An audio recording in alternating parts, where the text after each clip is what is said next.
করে দেওয়া হতো, দূরে রাখা হতো, সরিয়ে দেওয়া হতো। ইসলাম আসার পরে নারীদের মর্যাদা এতটাই বৃদ্ধি করা হলো,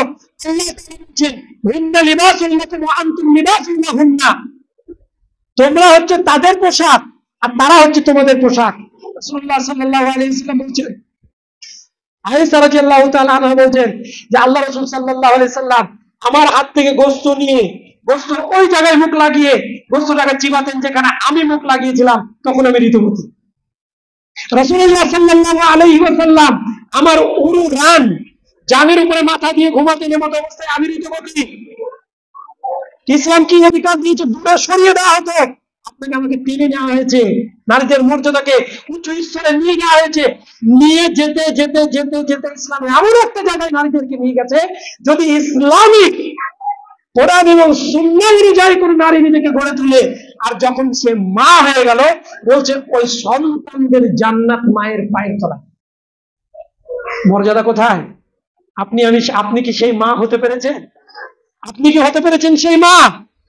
হাসান হুসাইনের মতো সন্তান গড়ে তোলার মতো প্রচেষ্টা ফাতিমার মতো ওই আপনার মধ্যে তো সেই লজ্জা দেখা যায় না। যারা এখানে উপস্থিত হয়েছেন, যারা হয়নি তাদেরকে বলছি না, যে মা এবং বোনেরা এখানে উপস্থিত হয়েছেন, আপনারা আপনাদের বাড়ি থেকে রাস্তাঘাটের সবজিওয়ালা, মাছওয়ালা বা আরো যা কিছু বলেন না, পাশের বাড়ি প্রয়োজনে মুদিখানার দোকান আপনারা যান না? অনেকেই যান। জুমার দিনে খুতবা দিতেছে, আমি দেখেছি অনেক মহিলাকে বাইরে থাকতে। ইসলাম তো এটা আপনাকে অধিকার দেয়নি, এই মর্যাদা খুন আপনি নিজে করেছেন। আপনি জান্নাত যাওয়ার যোগ্যতা রাখেন না, তো আপনি কি করে জান্নাত হবে ভাবতে হবে। তাহলে এইভাবে ইসলাম নারী স্ত্রীদের মর্যাদাকে বৃদ্ধি করেছে। আল্লাহ সুবহানাহু ওয়া তাআলা এছাড়া বলেছেন, আশিরুহুন্না বিল মা'রুফ, তোমরা তাদের সাথে অর্থাৎ নারীদের সাথে সব সময় সৎভাবে জীবন যাপন করো, অসৎভাবে নয়। মোহর দানের মাধ্যমে নারীদের অধিকার মর্যাদা বৃদ্ধি করা হয়েছে। এটা কি করেছে? ইসলাম করেছে। সব জায়গাতে প্রেম প্রথা চালু হয়েছে অন্য ধর্মের অবলম্বনের জন্য। আজকে সেটা ইসলামের মধ্যে ঢুকে পড়েছে, কারণ আমরা ইসলামকে ভুলে গেছি। দেখুন, রাসূলুল্লাহ সাল্লাল্লাহু আলাইহি ওয়াসাল্লাম বলছেন যে একজন পুরুষ বিবাহের ক্ষেত্রে নারী চুজ করবে চারটা গুণ দেখে চুজ করে। এটা বৈশিষ্ট্য। পুরুষেরা দেখে কি? অনেক আওয়াজ হচ্ছে, আমার কিন্তু কথা বলতে আর ইচ্ছে করছে না। আপনারা কি শুনতে চাইছেন? যদি না চান তাহলে বন্ধ করে বাড়ি যেতে পারেন, অসুবিধা নেই, আমাদের কিছু নেই। আমরা এসেছি শুধুমাত্র আপনাদেরকে শেখানোর জন্য। জায়গা না হলে সরে আসবে, আওয়াজ করার তো আমি কিছু দেখছি না। সামনের দিকে জায়গা যেগুলো আছে সেগুলো সরে আসবে, আর জায়গা দেওয়ার জন্য আওয়াজ করার প্রয়োজন নেই। একটা কথা বলি আপনাদেরকে শেখার জন্য। দেখুন, আমি নিজে ব্যক্তিগত কোনো কথা বলতে আসিনি, প্রচার করতে আসিনি। পবিত্র কোরআন এবং সুন্নাহ এতক্ষণ বলেই যাচ্ছি। কোরআনের যখন আলোচনা হবে, ভালো করে মনে রাখবেন, আল্লাহর রহমত আপনার আমার উপরে নাই কেন? কোরআনের যখন আলোচনা, আল্লাহ বলছেন পবিত্র কোরআনে, ওয়াইদা কুরিয়াল কুরআন ফাসতামিউহু ওয়া আনসিতু লাআল্লাকুম তুরহামুন।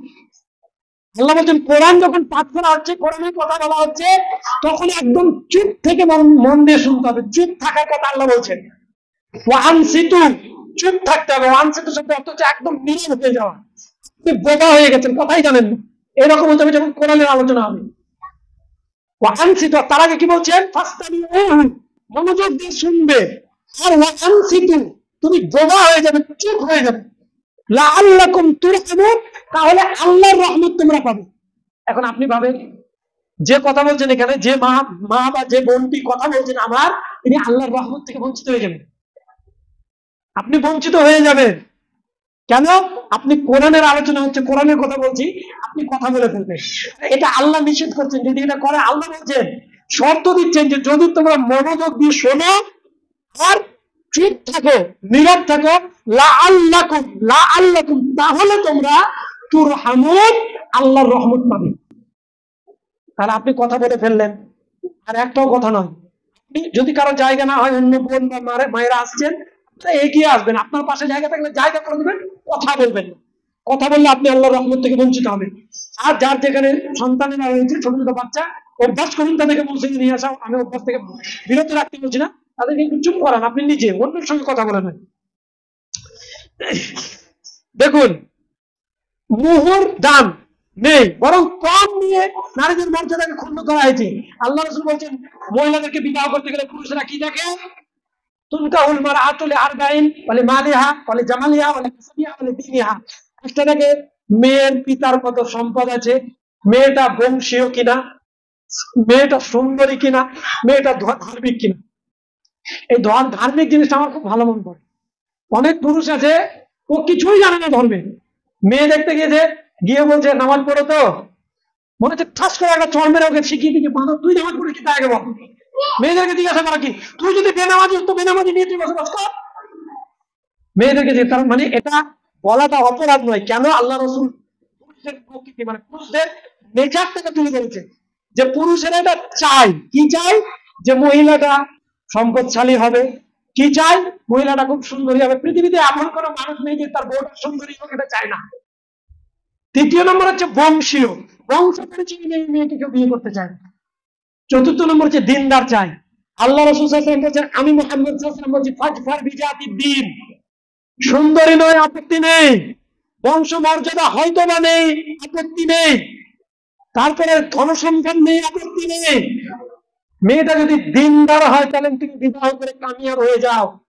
আজকে বলেন আপনি যদি দিনদার না হন, আপনার মেয়েকে যদি দিনদার যদি না তৈরি করতে পারেন, তাহলে ও যে পুরুষের ঘরে যাবে সে পুরুষ কামিয়াবি নয়। কেন? রাসূল সাল্লাল্লাহু আলাইহি ওয়াসাল্লাম তারপরে বলছেন, তারপরে রাসূল সাল্লাল্লাহু আলাইহি ওয়াসাল্লাম বলছেন ফাতফার বিজাতিদ দ্বীন তারিদাতিয়াদা, যদি দিনদার মহিলা তুমি না বিবাহ করো তাহলে তুমি ধ্বংসপ্রাপ্ত হবে। তাহলে আপনি আপনার সন্তানকে গড়ে তুলেছেন, পিতামাতা হাসছে, যাক ছেলে বিবাহ, ছেলে জন্মেছে, চাপ নেই, বিয়ে যেখানে করবে শ্বশুরের কাছ থেকে অনেক সম্পদ পাবে। এই নির্লজ্জ বেহায়া পিতামাতার আগে মরে যাওয়া উচিত। কেন? নারীদের মর্যাদা ইসলাম দিয়েছে। সুতরাং এই মোহরের অধিকার ইসলাম দিয়েছে নারীদেরকে। তুমি কিছু পাবে না, বিবাহ করতে গেলে ওকে মোহরানা দিয়ে বিবাহ করতে, মোহরানা পরিশোধ করে। আল্লাহ তাআলা এর ব্যাপারে বলছেন ওয়াতুন নিসাআ সাদাকাতুহিন্না নিহলা, আল্লাহ তাআলা বলছেন যে তোমরা তোমাদের স্ত্রীদেরকে মোহর দিয়ে দাও সন্তুষ্টির সাথে, সত্যি করে নয়। আজকে যখন নারীদের কাছ থেকে ছবল মেরে এই হাইনার দল পুরুষগুলো যখন তাদের কাছ থেকে কি করছে, যখন এই রকমের জিনিস চেয়ে নিচ্ছে, তখন মোহর বাধা হচ্ছে 2 লাখ 2.5 লাখ পরিশোধ করে না। এটা ইসলাম বিরোধী। ধার নিয়ে বিবাহ করা যাবে কিনা ওলামা ইকরামরা মতবিরোধ করেছে। অনেকে বলেছেন বিবাহ করতে পারে মোহরানা ধার রেখে, কিন্তু পরিশোধ করার 100% নিয়ম নিয়ে। আর 2 লাখ 3 লাখ মোহরানা বাদে যখন যদি ঝামেলা লাগে ছাড়বার লাগে সেই দিন দেখবো, জব্দ করার জন্য, পরিশোধ করার জন্য নয়। এটা ইসলাম নয়। যতটুকু পারা যাবে একদম সন্তুষ্টির সঙ্গে মোহরানা দিয়ে বিবাহ করতে হবে। এই অধিকার কে দিল? ইসলাম দিল। আপনি তবু বুঝতে পারেননি, আপনার মেয়েকে বিয়ে দেওয়ার জন্য আপনি বলছেন একটা চাকরিওয়ালা ছেলে খুঁজে যা লাগে তাই দিব। ইন্না লিল্লাহি ওয়া ইন্না ইলাইহি রাজিউন। আপনাকে বলছি, মা বোনদেরকে বলছি, ভালো করে মনে রাখবেন এই কথাটা। আপনার মেয়ের জন্য পাত্র চুজ করবেন, ইসলাম বলেনি কিছু? ইসলাম এক্ষেত্রেও বলেছে পাত্র চুজ করার ক্ষেত্রে একজন ছেলে হলে, অনেক মা বোনদেরকে দেখা যায় বা অনেক পরিবারের পিতাদেরকে দেখা যায় মেয়ের বিয়ে হচ্ছে না, অনেক ছেলে দেখে গেল হলো না, তাই সে এখন যা হবে আমি দিয়ে দিলাম। আল্লাহ রাসূল সাল্লাল্লাহু আলাইহি ওয়াসাল্লাম বলেছেন ওয়াইদা খাতাবা আহাদাকুম মান তারদাউনা দীনাহু ওয়া খুলুকাহু ফাযাওবিজুহু ইল্লা তাফআলুহু তাকুন ফিতনাতুন ফিল আরদি ওয়া ফাসাদুন আযীম। যদি কোনো পুরুষের 2টি জিনিস তোমাদেরকে সন্তুষ্ট করে দিতে পারে, এক হচ্ছে তার দিনদারিতা, ফজরের সালাত আদায় করে কিনা ডেলি, এটা হচ্ছে দিনদারিতার পরিচয়। ফজরের সালাত আদায় করে কিনা। এখন দেখলেন যে মাশাআল্লাহ দিনের কাজ করে, ফজরের নামাজও পড়ে, সবই ঠিক আছে। আল্লাহর তো বলেন শুধু দিনদার নয়, পুরুষ যদি দিনদার হয় তার পাশাপাশি আরেকটা দেখতে হবে কি, ওয়াখুলিকাহু, তার চরিত্র। চরিত্রহীন পুরুষ আপনার মেয়েকে কোশ্চিন কালেও ভালো রাখতে পারবে না। যাদের স্বামীর চরিত্র খারাপ তারা ভালোই জানেন তাদের জীবনটা কত বিস্ময়কর, তাদের জীবনটা কত বিষময়, আপনি উপলব্ধি করতে পারছেন, হাড়ে হাড়ে টের পাচ্ছেন। সুতরাং আপনার মেয়ের জন্য চুজ করবে ভাষা অনুযায়ী 2টি জিনিস, দিন ও খুলুকাহু। আচ্ছা কিছু আল্লাহ রাসূল বলেছেন ধনসম্পদ দেখার দরকার নেই বিবাহ দিয়ে, রুজির মালিক তো আল্লাহ, ধনসম্পদ দিয়ে আল্লাহ করতে পারে। যদি না করো তখন আল্লাহ রাসূল সাল্লাল্লাহু আলাইহি ওয়াসাল্লাম বলেছেন ফাজাফিজু ইল্লাতা ফাআলাহু, যদি না দাও তখন ফিতনাতুন ফিল আরদি ওয়া ফাসাদুন ফীহ, তাহলে তুমি পৃথিবীতে বিঘ্ন ফিতনা ফাসাদ সৃষ্টি করবে। ইসলাম তাহলে কতটা নারীদের মর্যাদা দিয়েছে। পুরুষদের ক্ষেত্রে সহবাসের অধিকার যেমন রয়েছে, নারীদের ক্ষেত্রে সহবাসের অধিকার ইসলাম দিয়েছে। সূরা বাকারা 222 নম্বর আয়াতে আল্লাহ তাআলা এই ব্যাপারে উল্লেখ করেছেন, ওয়ায়াসআলুনাকা আনিল মাহিদ। আল্লাহ রাসূল সাল্লাল্লাহু আলাইহি সাল্লামকে বলেছেন, হে আল্লাহ রাসূল সাল্লাল্লাহু আলাইহি সাল্লাম, লোকেরা আপনাকে যদি ঋতুবতী মহিলা সম্পর্কে জিজ্ঞাসা করে তাহলে আপনি তাদেরকে বলেন, কুল হুয়া আদিম ফাতাজিলুন নিসা ফাইল মাহিদা ওয়ালা তাকরিবুহুন্না হাত্তা ইয়াতাতাহহারুন ফাইদা তাতাহহারুন। আয়াত অনেকে ব্যাখ্যা বিশ্লেষণ করেছেন যে কি, যখন তাদের ঋতুস্রাব হবে তখন তোমরা তাদেরকে স্পর্শ করা থেকে বিরত থাকো। এই স্পর্শের অর্থ হচ্ছে সহবাস করা থেকে, বাকি তাদের সঙ্গে কোনো কার্যকলাপে ইসলাম দ্রবিত হতে বলেনি। আজও অনেকে মনে করে, অনেক জায়গাতে মনে করে যে নারীদের ঋতুবতী নারী মানে একটু ঘৃণার পাত্র। ইসলাম এটা কখনোই সমর্থন করেনি, বরং যখন তারা এ থেকে পবিত্রতা অর্জন করবে, ফাতুহুন্না মিন হাইসু আমারাকুমুল্লাহ ইন্নাল্লাহা ইউহিব্বুত তাওয়াবিন ওয়া ইউহিব্বুল মুতাতাহহিরিন। আল্লাহ তাআলা বলছেন, যখন তারা ঋতু থেকে পবিত্রতা হলো, পবিত্রতা অর্জন করলো, তখন তোমরা আবার আল্লাহর আদেশ অনুযায়ী সেইভাবে মিলিত হও। আল্লাহ তাআলা কি করেন? পছন্দ করেন তওবাকারীদেরকে, আর পছন্দ করেন পবিত্রতা অর্জনকারীদের। অপবিত্র অবস্থায় আল্লাহ তাআলা এগুলো করতে নিষেধ করেছেন। এইভাবে নারীদের মানে সহবাসের অধিকার আল্লাহ সুবহানাহু ওয়া তাআলা পবিত্র কোরআনে অসংখ্য জায়গায় দিয়েছেন।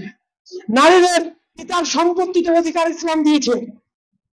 এইভাবে করে যদি আপনি দেখেন, নারীদের প্রত্যেকটা জায়গাতে মর্যাদা ইসলাম বৃদ্ধি করেছে।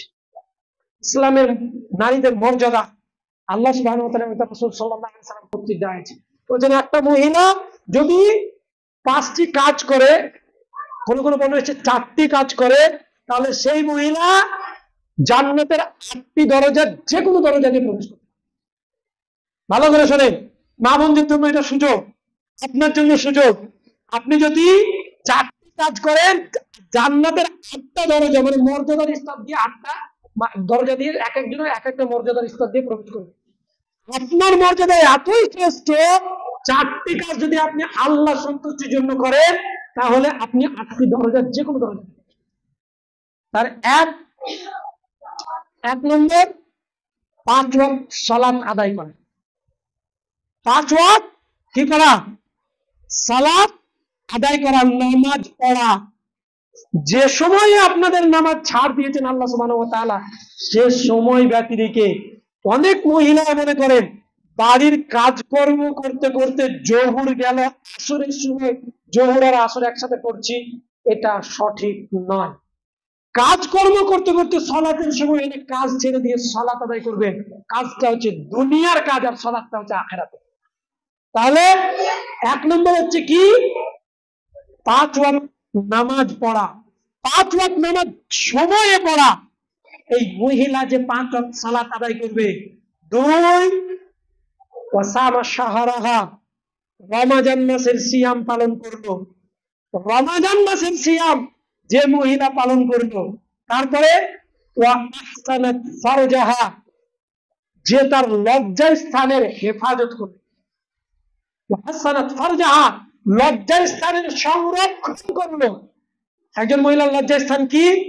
মাথার চুল থেকে নিয়ে পায়ের পাতা পর্যন্ত পুরোটাই লজ্জার স্থান। কেন? মুখমণ্ডল। স্বাভাবিকভাবে আপনারা প্রত্যেকে বোধগম্য সম্পূর্ণ মা বোন, আপনারা বুঝতে পারবেন এই কথাটি খুব সুন্দর ভাবে। একজন নারীকে দেখে পুরুষের আকৃষ্ট হওয়ার জন্য মুখমণ্ডল দেখাটাই যথেষ্ট। একজন মহিলার প্রতি আকৃষ্ট হওয়ার জন্য অন্য কিছু দেখার দরকার নেই, তার মুখমণ্ডলটাকে ফেস করে, মুখমণ্ডলের চিত্র দেখে একজন পুরুষ আকৃষ্ট হয়। তাহলে মুখ দেখে রাখাটা ফরজ, সুন্নাত ওয়াজিবের জায়গায় যাবে না। রাসূলুল্লাহ সাল্লাল্লাহু আলাইহি ওয়াসাল্লামের ভাষা অনুযায়ী আপনি এখন আপনার এই সুন্দর চেহারাটাকে আপনি দেখাচ্ছেন মাছওয়ালাকে, আপনি দেখাচ্ছেন সবজিওয়ালাকে, আপনি দেখাচ্ছেন আরো কিছু বিক্রেতাওয়ালাকে। আপনার স্বামীকে বলবেন যে তুমি এই বাজার করে দিয়ে গেলে বাড়িতে রান্না হবে, কারণ ইসলাম আমাকে বাইরে বেরোনোর অনুমতি দেয়নি। পবিত্র কোরআন এবং সুন্নাহ থেকে শুনে এসেছি। আল্লাহ সুবহানাহু ওয়া তাআলা বলছেন কি? আল্লাহ তাআলা বলছেন যে ওয়াকারনা ফি বুয়ুতিকুন্না ওয়ালা তাবাররুজনা তাবাররুজাল জাহিলিয়াতিল উলা, জাহিলিয়াত যুগের মতো তোমরা বাইরে বেরিও না, প্রদর্শনী করিও না, কারণ তোমরা বাড়িতে অনুষ্ঠান করে এতে তোমাদের জন্য কল্যাণ রয়েছে। وقرن في بيوتكن ولا تبرجن تبرج الجاهلية الأولى وأقمنا الصلاة وآتنا الزكاة وآتنا الله ورسوله إنما يريد الله ليذهب عنكم الرجس أهل البيت ويطهركم تطهيرا। এটাই হচ্ছে আসল পবিত্রতা। তাহলে লজ্জাস্থানের হেফাজত করা, 1 5 ওয়াক্ত সালাত সঠিক সময়ে আদায় করা, 2 রমজান মাসের সিয়াম পালন করা, 3 লজ্জাস্থানের হেফাজত করা, 4 স্বামীর আনুগত্য করা, স্বামীকে মেনে চলা, স্বামীর কথা মন দিয়ে শোনা, এও তুচ্ছ করা নয়। এই উদাহরণই তো আল্লাহ তাআলা তুলে ধরেছেন। ضرب الله مثلا للذين آمنوا امرأة فرعون إذ قالت رب ابن لي عندك بيتا في الجنة ونجني من فرعون وعمله ونجني من القوم الظالمين। ফেরাউনের স্ত্রী আসিয়া সম্পর্কে আপনারা জানেন? ফেরাউন অত্যাচারী বাদশা, তার স্ত্রী আসিয়া স্বামীর অধিকার থেকে তাকে কখনো ক্ষুণ্ণ করেনি, স্বামীর অধিকার থেকে ফেরাউনকে কখনো বঞ্চিত করেনি, আল্লাহর ওয়াহদানিয়াত থেকে, আল্লাহর তাওহীদ থেকে পিছপা না হওয়ার কারণে হাজারো রকমের কষ্ট, যন্ত্রণা, অসহ্যকর কষ্ট তাকে সহ্য করতে হয়েছে। উত্তপ্ত মরুভূমিতে তাকে ফেলে দেওয়া হয়েছে, ফেলে দিয়ে উত্তপ্ত বালির উপরে ফেলে দিয়ে তাকে শাস্তি প্রদান করা হচ্ছে প্রখর রোদে। তিনি আল্লাহ সুবহানাহু ওয়া তাআলা তাওহীদ থেকে কখনো পিছপা হননি। কিন্তু একজন মহিলা হিসেবে স্বামীর যে অধিকার, সেই অধিকার দেওয়ার ক্ষেত্রে, ফেরাউনকে অধিকার দেওয়ার ক্ষেত্রে তিনি পিছপা সেখানেও হন, কারণ এটা আল্লাহ প্রদত্ত নিয়ম। তাহলে এই 4টি কাজ যদি করতে পারি আমরা, 5 ওয়াক্ত সালাত আদায় করা, ভালো করে মনে রাখবেন আরেকবার, সিয়াম 5 ওয়াক্তের নামাজ পড়া, রমজান মাসের সিয়াম পালন করা, লজ্জাস্থানের হেফাজত করা, স্বামীর আনুগত্য করা, যদি 4টি কাজ কোনো মহিলা করে যেতে পারে, রাসূলুল্লাহ সাল্লাল্লাহু আলাইহি ওয়াসাল্লাম বলছেন যে ওই মহিলা জান্নাতের 8টি দরজা, যে দরজা দিয়ে ইচ্ছে সেই দরজা দিয়ে। চিন্তা করেন কত সৌভাগ্যবান আপনি। পুরুষদের ব্যাপারে এরকম কথা বলা হয়নি। পুরুষদের ব্যাপারে অনেকে বলছেন যে যে ব্যক্তি ওযু করলো, ওযু করার পরে ভালোভাবে ওযু করলো, অনেক কিছু আপনাদের শেখা রয়েছে। মা বোনদেরকে বলছি, আপনাদের শিখার দিনগুলো এগিয়ে যাচ্ছে, ব্যবস্থাপনা করা হয়েছে আলহামদুলিল্লাহ। আগামী দিন আসবেন, আরো শেখানো হবে ওযু কিভাবে করতে হয়, নামাজ কিভাবে করতে হয়, পর্দা কিভাবে করতে হয়, কাকে করতে হয়, কতটুকু করতে হয়। এগুলো না জেনে সঠিকভাবে না করলে আপনি মাঝেন জবাব দিতে পারবেন না, আমি দিতে পারবো না। এই জন্য আপনাদের শেখার অনেক কিছু রয়েছে, ওযু শেখানো হবে। কিন্তু ওই হাদিসটা বলা হচ্ছে ওযু সুন্দরভাবে করলো, আর ওযু করার পরে কালেমা শাহাদাত পাঠ করলো। তো কালেমা শাহাদাত পাঠ করার পরে বলছেন যে সেই ব্যক্তি পাঠ করার কারণে সেই ব্যক্তি জান্নাতের যে কোনো দরজা দিয়ে প্রবেশ করতে পারে। তো সেখানে তো শুধু পুরুষদেরকে বলা হয়নি, নারী পুরুষ সবাই, ওটাকে আপনিও পাবেন ওই অধিকার। নারীদের এইভাবে মর্যাদাকে রাসূল সাল্লাল্লাহু আলাইহি ওয়াসাল্লাম বৃদ্ধি করেছেন, আল্লাহ সুবহানাহু ওয়া তাআলা বৃদ্ধি করেছেন। যে কথা বলছিলাম, আসিয়া, আল্লাহ তাআলা আপনার আমার জন্য এটাকে উদাহরণ স্বরূপ রেখেছেন। আবার আওয়াজ বেশি হচ্ছে। আসিয়ার মর্যাদাকে আল্লাহ তাআলা কেন পবিত্র কোরআনে তুলে ধরলেন? আপনাকে আমাকে হতে হবে যে স্বামী আমাকে বাধ্য করছে যে পর্দা হতে, আমি হব না, আমি পর্দাই করে যাব। এটাই শিক্ষার জন্য আল্লাহ বলছেন যারাবাল্লাহু মাসালাল লিল্লাযিনা আমানু ইমরাতা ফিরআউন। এমন অসহ্যকর যন্ত্রণায় তিনি পড়ে আছেন, আকাশের দিকে তিনি একবার উঠিয়েছেন, কাউরির কাছে চাওয়া নাই, কারোর কাছে কোনো চাওয়া নাই, পৃথিবীর কোনো মানুষের দিকে তিনি তাকাননি, কোনো সাহায্যের হাত কারোর দিকে বাড়াননি, দৃষ্টিতে তাকিয়ে আল্লাহকে বলছেন। সেই কথাটা আল্লাহ তাআলা এতই ভালো লেগেছে, এবং মানুষ সমস্ত পৃথিবীর মহিলাদেরকে আল্লাহ তাআলা বোঝাতে চেয়েছেন যতই কষ্ট হোক না কেন ইসলাম মেনে চলে আল্লাহর দিকে তাকিয়ে বলো কি দোয়া করছেন, রাব্বিবনি লি ইনদাকা বাইতান ফিল জান্নাহ। কষ্টে অসহ্য যন্ত্রণা সহ্য করতে পারছেন না ফেরাউনের কওম, বক্তব্যে, তার এই ভাষণে, তার এই কথায় এটা বোঝা যায় যে এত অসহ্যকর যন্ত্রণা একজন মহিলা তিনি সহ্য করতে পারছেন না। কষ্টে তার যন্ত্রণায় তার প্রাণ যায় যায় অবস্থা, কারণ আল্লাহর কাছে আপিল করছেন। তিনি বলছেন রাব্বিবনি লি ইনদাকা বাইতান ফিল জান্নাহ ওয়ানাজ্জিনি মিন ফিরআউনা ওয়া আমালিহি ওয়ানাজ্জিনি মিনাল কওমিজ জালিমিন। আল্লাহ লি বাইতান ফিল জান্নাহ, আমার জান্নাতে তোমার কাছে একটা ঘর বানাও। কতখানি আল্লাহর প্রতি ঈমান থাকলে সরাসরি কতটা ইমানের প্রয়োজন? আল্লাহর প্রতি আমাদের এই ইমানটাই নেই। কোরআন আছে, সুন্নাহ আছে, কোরআন সুন্নাহ শোনার পরে আমরা সেই বেপরদাই হয়ে গেলাম। কোরআন সুন্নাহ জানার পরে আমরা সেই বেনামাজি হয়ে গেলাম। কোরআন সুন্নাহ জানার পরে আমাদের সন্তানদেরকে আমরা নামাজি বানাতে পারলাম না, তাওহীদপন্থী হতে পারলাম না। আর তিনি অকথ্য অত্যাচার সহ্য করছেন। দেশের নেতা, দেশের বাদশা, এক ব্যক্তিকে মানুষ চিনে, শুধু ছোটখাটো নয়, বিশাল এক সাম্রাজ্যের যিনি বাদশা, সেই ফেরাউনের স্ত্রী, আপনারা মতো তিনি এমন জিন্দেগি উদযাপন করতে পারতেন, কষ্টের লেশমাত্র কোনো কষ্ট তাকে দেওয়া হতো না, রানীর মতো তিনি থাকতেন। তারপরে কষ্ট সহ্য করতে না পেরে আল্লাহকে বলছেন, আল্লাহ চাই না দুনিয়ার এই সম্পদ, চাই না ব্যয়বহুল বাসভবন। স্বামীকে বলতে হবে যে আমার চাই না বাড়ি গাড়ি, আমার চাই না দুনিয়ার ধনসম্পদ, আপনি দিনদার হন, আপনি পরেজগার হন, চলুন আমরা দুনিয়া পাড়ি দিয়ে পরকালে জান্নাতে আমরা যেন একত্রিত হতে পারি তার ব্যবস্থা করি। আমরা পারবো না? বলেন ইনশাআল্লাহ। স্বামীদেরকে উপদেশ দিতে হবে আপনাকে। আপনার দাওয়াতের কাজের জায়গা হচ্ছে স্বামীর নিকটে, আপনার দাওয়াতের জায়গা হচ্ছে সন্তানদের কাছে। ফেরাউনের স্ত্রী বলছে আল্লাহকে, আর আপনি রাত্রে উঠে আল্লাহকে চান, আল্লাহ তুমি আমাকে, আমার স্বামীকে, আমার সন্তানদেরকে আল্লাহ জান্নাতের জন্য কবুল করে নাও। একজন মায়ের দোয়া বিফলে যাবে না। দোয়া করে দেখতে আপনার সন্তান আজকে পথভ্রষ্টতায় রয়েছে, আপনার সন্তান জেনাখোর, আপনার সন্তান বদখোর, আপনার সন্তান বেড়েখোর, আপনার সন্তান অশ্লীলতায় জড়িয়ে আছে, আর দিন রাত আপনি অপমানকর কথা শুনছেন। শুধু রাত্রিবেলাতে আল্লাহ বলেন, আল্লাহ আমি পারিনি, আমি জানি হেদায়েতের মালিক তুমি, তুমি আমার সন্তানকে হেদায়েত দান করো।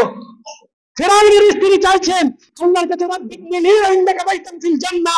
আপনি আপনার সন্তানকে এত ভালোবাসেন, আপনি পারেন না নিজের জন্য, সন্তানের জন্য, স্বামীর জন্য, আত্মীয় স্বজনের জন্য আল্লাহর কাছে জান্নাত চাইতে? নাকি আল্লাহর জান্নাতের শর্ত পড়ে গেছে যে তাকে দিয়েছে আপনাকে আমাকে দিতে পারবে না? আল্লাহকে বলেন,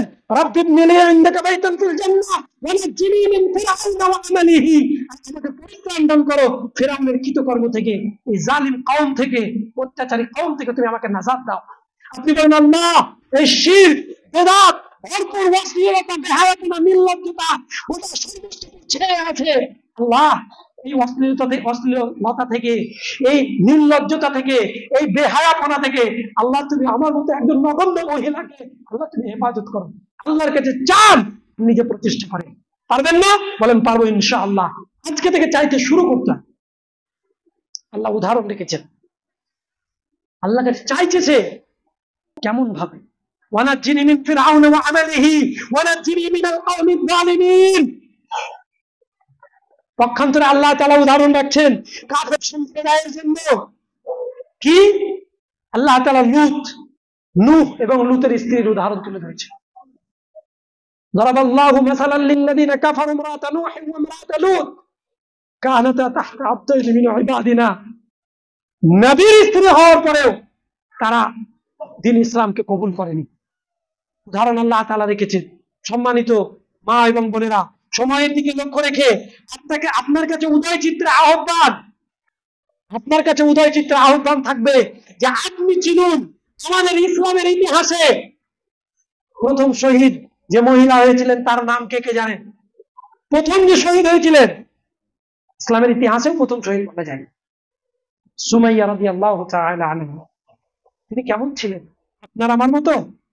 জান্নাতের মহিলাদের সর্দার ফাতিমাতুজ জাহরা রাদিয়াল্লাহু তাআলা আনহা।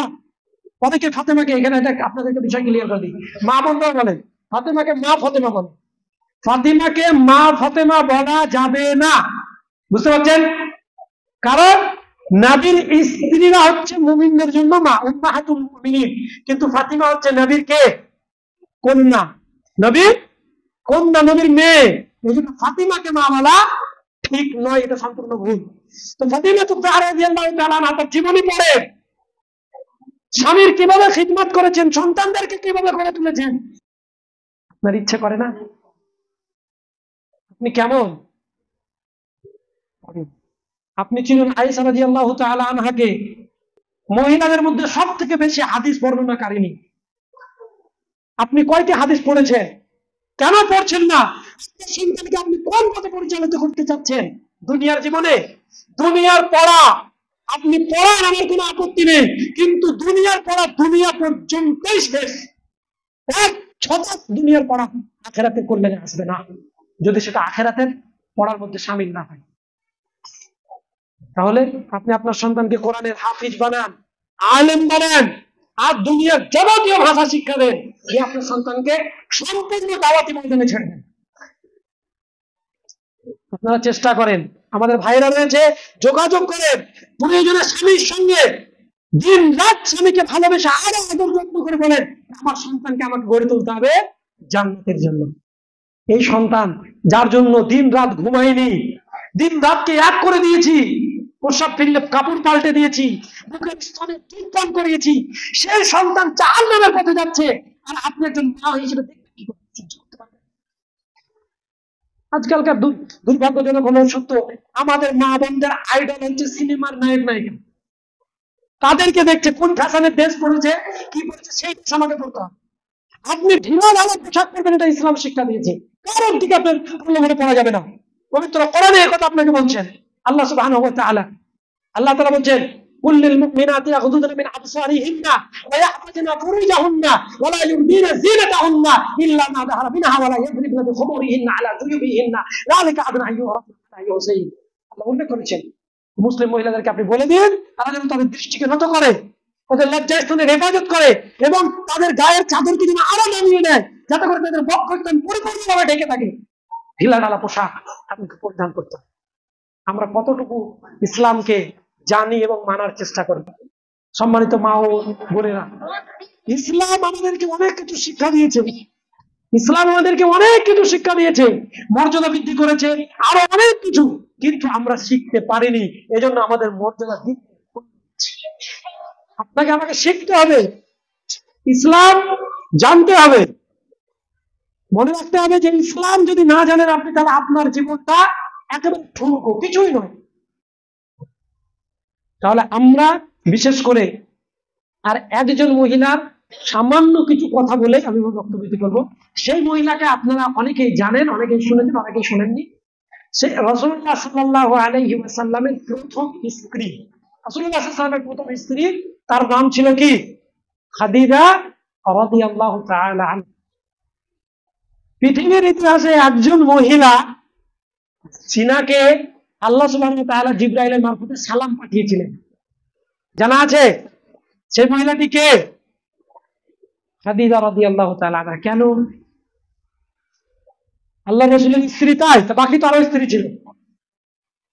কি কারণে? কারণটাকে আপনাকে খুঁজতে হবে, তার মতো হওয়ার চেষ্টা করতে হবে। উদাহরণ দেখেছেন আল্লাহ সুবহানাহু ওয়া তাআলা স্বামীকে দাওয়াতি কাজে সার্বিক সাহায্য সহযোগিতা করেছে। ইসলামের কাজে আপনি স্বামীকে, সন্তানকে সার্বিক সাহায্য সহযোগিতা করবেন। অনেক জায়গাতে এখন দেখছি মেয়েরা বেরিয়ে যাচ্ছে দাওয়াতি কাজে, এটা ইসলামিক প্রথা নয়। আয়েশা রাদিয়াল্লাহু তাআলা এত হাদিস জানতে মেয়েদের মাঝে দাওয়াতি কাজ করি, এটা তিনি কখনোই করেননি। আমাদের ভাইরা তো পারতেন তাদের স্ত্রীদেরকে বের করে আপনাদের কাছে নিকটে পৌঁছাতে, এটা ইসলাম নয়।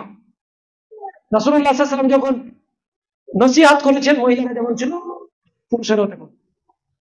তো আমাদেরকে চেষ্টা করতে হবে খাদিজা রাদিয়াল্লাহু তাআলার মতো স্বামীকে সার্বিক দিনের পথে বেশি ঠেলে দেওয়া, উপার্জনের পথে নয়। কোথায় পাঠিয়ে দিচ্ছেন? স্বামীর হারাম উপার্জন, যাই হোক বেশি উপার্জন করেছে আপনি খুশি হয়ে যান, মা বোনরা খুশি হয়ে যায় যে আমার স্বামী এত উপার্জন করেছে। কিন্তু কোন দিনদার স্বামী যদি হালাল উপার্জন করতে গিয়ে অল্প উপার্জন হয়, আপনার মুখটা যদি বেঁকা হয়ে যায়, তাহলে আপনি দিনদার মহিলা নন। বরং অনেকের জীবনী থেকে আমরা এগুলো শিক্ষা পাবো, যেখানে তিনারা কি করেছেন, স্বামী অল্প কিছু নিয়ে আসছে, স্বামীর মন খারাপ, স্বামী স্ত্রীকে কি বলে দেব, বাড়িতে পৌঁছে স্ত্রীর হাতে সে উপার্জিত পয়সাটুকু বা উপার্জিত সম্পদটুকু তুলে দিয়েছে। স্ত্রী বলছেন আলহামদুলিল্লাহ। অর্থ সম্পদ থাকলে রেখে দিয়ে স্বামীকে পানি এনে দেওয়া, তার সেবা যত্ন করা, তিনি কি সুস্থ আছেন না অসুস্থ আছেন জিজ্ঞাসা করা, সমস্ত কিছু করার পরে স্ত্রী বলছে স্বামীকে যে আল্লাহ যতটুকু রুজিতে বরাদ্দ রেখেছে আপনি কি তার থেকে বেশি পাবেন? ও সুবহানাল্লাহ, কেমন স্ত্রী তারা! আপনি আমি কেমন মহিলা! রাসূলুল্লাহ সাল্লাল্লাহু আলাইহি সাল্লাম বলছেন যে আমি যখন জান্নাত জাহান্নাম ভ্রমণ করলাম, জাহান্নামে গিয়ে দেখলাম শুধু নারী আর নারী, নারী আর নারী। তার কারণ ওলামায়ে কেরামগণ অনেকে বলেছেন, অনেকে হাদিসের মধ্যে এসেছে যে তার অন্যতম কারণ হচ্ছে এরা স্বামীর নাশুকরিয়া করে বেশি।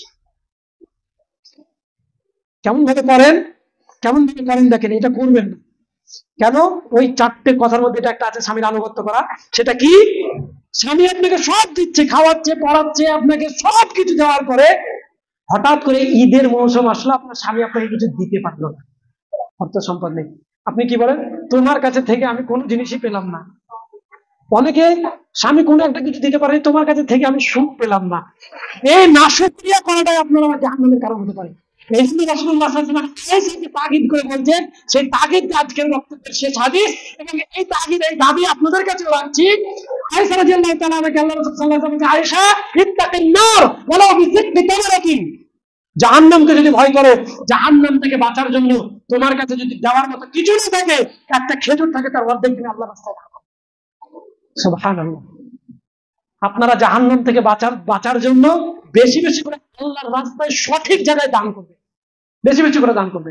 আর এই চারটি কাজ যেটা বলে গেলাম, বেশি বেশি করে করার চেষ্টা করেন, এবং আপনারা এগুলো নিজেদের স্বামী এবং সন্তানদের মধ্যে অ্যাপ্লাই করেন। যেটা বলছেন সেটা শেষ করে দিই, যে খাদিজা রাদিয়াল্লাহু তাআলা আনহাকে সালাম আল্লাহর পক্ষ থেকে পাঠানোর পিছনে এক নম্বর কারণ যেটা ছিল, মুহাম্মদ সাল্লাল্লাহু আলাইহি সাল্লামকে দাওয়াতি কাজে, এবং তার ওই যে যারা গিয়েছেন মক্কায় তারা দেখবেন শত মাইল পথ সমান্তরাল হেঁটে গিয়ে আবার অতটা উপরে গিয়ে হেরা গুহার পাহাড়ে ওই গুহাতে গিয়ে খাবার বয়ে দেওয়া একটা 40 বছরের মহিলা চারটিখানে কথা। আপনি যদি সন্তান এবং স্বামীর জন্য এই খেদমতটা করে যান দিনের জন্য, ইনশাআল্লাহ তাআলা আজিজ জান্নাতে প্রবেশের সময় আপনাকে বলা হবে উদখুলহা বিসালাম যালিকা ইয়াউমুল খুলুদ, শান্তির জায়গায় প্রবেশ করে যাও, সালাম দিয়ে আপনাকে ডাকা হবে। তাই আসুন আমরা নিজেদের ভেদাভেদকে ভুলে পবিত্র কোরআন এবং সুন্নাহ যা বলেছে সেই দিক নির্দেশনায় আমরা গড়ে তুলি। আমাদের আদর্শিতা মহিলাদের মতো আমরা হব আসিয়ার মতো, আমরা হব মারিয়াম আলাইহিস সালামের মতো, আমরা হব খাদিজার মতো, আমরা হব ফাতিমার মতো, আমরা হব আয়েশার মতো, আমরা হব আমাদের মুমিন মুমিনা যারা রয়েছেন তাদের মতো। আমরা এই নোংরা ব্যভিচারিণী লম্পট জঘন্য অপদার্থ সিনেমা ও সিরিয়ালের নায়ক নায়িকাদের মতো পশ্চিম কালেও হবে না। আল্লাহ যেন এই ফিতনা থেকে আমাদেরকে হেফাজত করেন। আমাদের কাছে রিকোয়েস্ট, বেশি বেশি করে দান করার পাশাপাশি একটি কাজ আজকে থেকে ছাড়ার পিছনে সময় ব্যয় করেন, সেটা হচ্ছে সিরিয়াল। যদি কারো বাড়িতে টিভি থাকে, মোবাইলেও যদি কেউ সিরিয়ালে আসক্ত থাকে, সম্পূর্ণ পরিত্যাগ করে আল্লাহর ওয়াস্তে আমরা ভালো হয়ে যাবে। 5 ওয়াক্ত সালাত, রমজান মাসের সিয়াম, এবং নিজের লজ্জাস্থানের সংরক্ষণ, সম্পূর্ণ পর্দা, তার পাশাপাশি হচ্ছে স্বামীর আনুগত্য করা, জান্নাত আপনার জন্য সুনিশ্চিত। আল্লাহ রাব্বুল আলামিন যেন আমাদের মা বোনদেরকে কবুল করে নেন, আমাদের এই প্রচেষ্টাকে আল্লাহ রাব্বুল আলামিন কবুল করে নেন। আল্লাহ যেন আমাদের দুনিয়া এবং আখিরাতের সার্বিক কল্যাণ দান করেন। আল্লাহ যেন আমাদের পাপসমূহকে ক্ষমা করে দেন, বলেন আল্লাহুম্মা আমিন। আল্লাহ যারা মারা গেছে, পিতা মাতা সন্তান স্বামী স্ত্রী যেই হোক না কেন, যার যে মারা গেছে, আল্লাহ তার কবরের শাস্তিকে মাফ করে দিও। আল্লাহ যারা আমরা বেঁচে রয়েছি তাদেরকে তুমি তোমার পবিত্র কোরআন ও সুন্নাহ অনুযায়ী চলার তৌফিক দান করো, আমাদের ঈমানকে বেশি বেশি করে মজবুত করার তৌফিক দান করো। এই ফিতনার সময়ে, চলমান ফিতনার জগতে ফিতনা মুক্ত একটা পরিবেশ তুমি আমাদেরকে দান করো। সর্বস্তপুর গ্রামবাসী সমস্ত মানুষকে কোরআন এবং সুন্নাহর অনুসারী আল্লাহ তুমি বানাতে পারো, তুমি বানিয়ে দিও। اللهم امين. اقول قولي هذا استغفر الله لي ولكم ولسائر المسلمين فاستغفروه انه هو الغفور الرحيم. السلام عليكم ورحمه الله.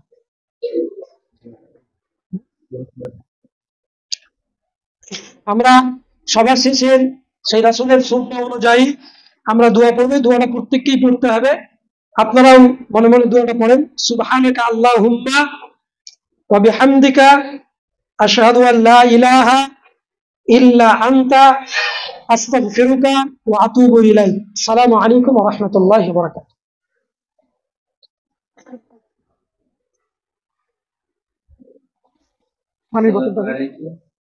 ওয়ালাইকুম আসসালাম।